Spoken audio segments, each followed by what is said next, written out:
podcast saya akan mempresentasikan mengenai bab 3 yaitu pesantren. Apa sih pesantren itu? Ayo kita ungkap. Sebelumnya perkenalkan, nama saya Bagas Serangan Pratama. Nama saya Abisina Jadi Gantara. Nama saya Isar Syafir Rahman. Nama saya Ikram Ramadhani. Nama saya Faisal Pesena. Oke, langsung kita ungkap apa itu pesantren. Halo teman-teman semuanya, nama aku Faisal Pesena. Saya akan menjelaskan pengertian dan sejarah berdiri pondok pesantren. Pondok pesantren berasal dari kata pondok, yaitu bahasa Arab yang funduk, artinya asrama. Dan pesantren dari kata santri yang berarti tempat santri. Jadi pondok pesantren adalah lembaga pendidikan non formal menampung santri untuk belajar ilmu agama dan Islam di asrama 24 jam. Pesantren merupakan lembaga pendidikan khas Indonesia yang berfokus pada ajaran Islam. Lembaga ini sudah ada sejak sebelum masa kemerdekaan dan tetap berkembang hingga kini.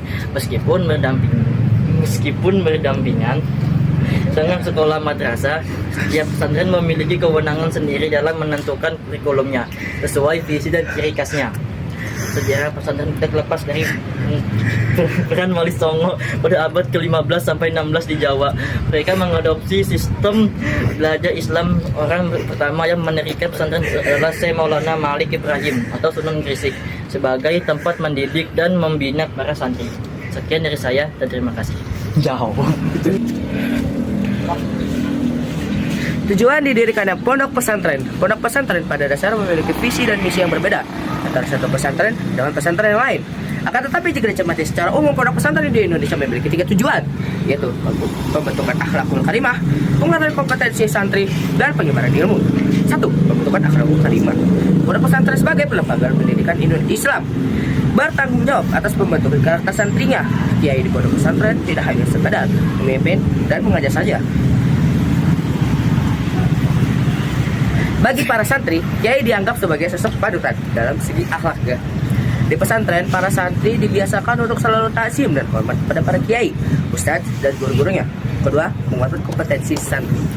Tujuan-tujuan awal yaitu wasail atau tujuan awal bagi kompetensi santri yaitu muatan materi ilmu keislaman seperti Al-Quran, hadis, akidah, fikih, akhlak, dan lain-lain. Menguatkan kompetensi santri di berbagai ilmu agama dan penunjangnya. Tujuan-tujuan antara atau ahdal secara umum jenjang kelas di pesantren yaitu awaliyah atau tingkat dasar, wusta atau tingkat menengah, dan ulia atau tingkat atas. Dari masing-masing jenjang itu, santri tidak hanya dituntut memiliki kompetensi untuk memahami materi yang diberikan, namun para santri juga diberi amanah atau tugas berkompetensi dalam berorganisasi hingga kompetensi sosial untuk sesuai jenjangnya masing-masing. Pada tingkat awaliyah, santri diberi fokus terhadap adaptasi terhadap pembiasaan di pondok pesantren. Pada tingkat wasit, santri mulai diberi tanggung jawab untuk mengurus sejawat santri dalam satu kamar atau beberapa kamar asrama. Pada tingkat ulia, para santri biasanya mulai diajak untuk membantu mengembangkan pesantren seperti menjadi pengurus santri, menjaga pengajar untuk tingkat awaliyah. Bahkan banyak juga santri yang berada pada jenjang ulia ditugaskan untuk mulai menyebarkan ilmu yang diperoleh atau berdakwah ke masyarakat umum. Tujuan-tujuan pokok atau makosid. Kompetensi utama belajar di pondok pesantren adalah lainnya orang yang ahli dalam bidang ilmu agama Islam. Selain itu, santri juga dibekali dengan pengalaman organisasi dan juga kompetensi dalam berdakwah. D. Tujuan akhir atau gaya. Tujuan seorang muslim dalam mendalami ilmu agama tidak lain adalah agar kehidupannya memperoleh ridha Allah. 3. Penyebaran ilmu. Pondok pesantren dibentuk tidak hanya untuk memberi manfaat bagi para santri saja. Pondok pesantren mempunyai peran yang sangat strategis di masyarakat sebagai sarana untuk pembimbingan dan pemberdayaan masyarakat, sehingga diharapkan pesantren mampu membentuk masyarakat madani di sekitar.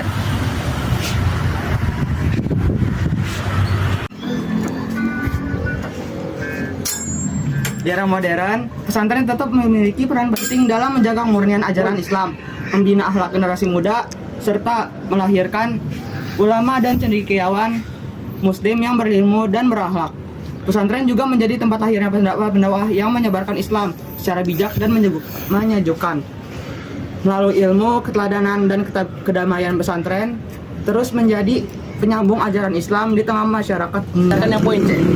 Lembaga pendidikan pondok pesantren memiliki peran besar dalam menyebarkan ajaran Islam dan membentuk generasi santri yang berilmu serta berakhlak mulia. Beberapa tokoh penting sendiri pondok pesantren Indonesia antara lain. Yang pertama, Kiai Haji Muhammad Khalil. pendiri pesantren dengan sekarang pesantren Syekhona Khalil di Bangkalan pada tahun 1861 Masehi. Beliau dikenal sebagai ulama besar dan wali Allah yang sangat berpengaruh dalam perkembangan Islam di Madura. Yang kedua, Kiai Haji Jauhari, putra Kiai Haji Ahmad Khotib dan Nyai Bani. Beliau mendirikan pondok pesantren Al-Amin pada tahun 1952 Masehi di Sumeneb. Setelah sebelumnya dirintis lewat majelis taklim di musola keluarganya. Yang ketiga, Kiai Haji Muhammad Rafi'i pada pesantren At-Tariqi di Sampang sekitar tahun 1925 Masehi. Beliau dikenal alim, sederhana, dan sabar. Pernah belajar di pesantren Darul Hadis Malang serta menimba ilmu di Makkah pada ulama besar seperti Syekh Nawawi Al-Bantani dan Said Alawi Al-Maliki. Yang keempat adalah Kiai Haji Moh Syarqawi, pendiri pesantren An-Nuqayyah di Guluk-Guluk, Sumeneb pada tahun 1887 Masehi. Beliau dikenal sebagai sosok alim, sederhana, sopan, dan tawadu, serta memiliki kepribadian yang menawan. Yang kelima adalah Kiai Haji Isbat bin Kiai Ishak, pendiri pesantren Banyu Alanyar, sekitar tahun 1788 Masehi. Pesantren ini berawal dari niatnya ayahnya, Kiai Ishak, yang ingin mendidik anak dan keluarganya dalam agama. Kiai Haji Isbat dikenal karismatik, warak, tekun, sholat malam dan puasa Senin Kamis, serta selalu beristiqoroh dalam mengambil keputusan. Oke teman-teman semuanya, gak kerasa kita sudah di penghujung presentasi. Mungkin presentasi saya cukupkan sampai di sini karena di sana dia sudah bahagia dengan yang lain. Mohon maaf jika presentasi ini terlalu singkat. Semua itu bukan karena nggak ada waktu, tapi memang karena udah nggak ada rasa. Jadi untuk apa lama-lama?